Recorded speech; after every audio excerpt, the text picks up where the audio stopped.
The harmful chemical used by dozens of Minnesota businesses is causing serious concerns. Trichloroethylene, or TCE, is a dangerous chemical used in the industrial process or emitted as a byproduct. The MPCA's assessment of 86 facilities resulted in 8 facilities, all in the metro, that had substantial emissions of the chemical. Here's Reg Chapman. We know TCE is a harmful chemical, and right now, while it's still available to use in Minnesota, we want to work with companies to make sure that they're getting it out of the system. The Minnesota Pollution Control Agency has spent the past year assessing the amount of TCE generated by businesses across the state.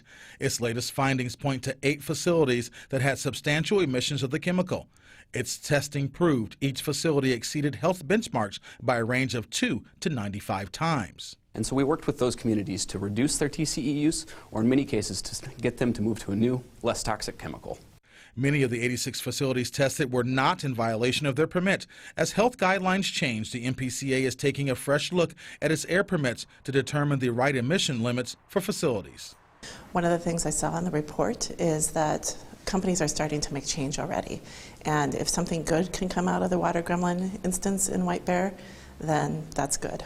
Lee Teal has lived in White Bear Lake for 17 years. She wants to see TCE banned in the state so no other community has to deal with the health issues that can be associated with it. If there's an alternative to toxic chemicals, then we should look to getting those in and banning the toxic chemicals. State Senator Roger Chamberlain proposed the bill to ban TCE last legislative session. Although it did not pass, he is determined to continue the fight. The MPCA is in step with his efforts. We have been supportive of a ban last legislative session, and the governor and the PCA will be working with those legislators as well as other community groups to move forward on a ban. Reg Chapman, WCCO 4 News.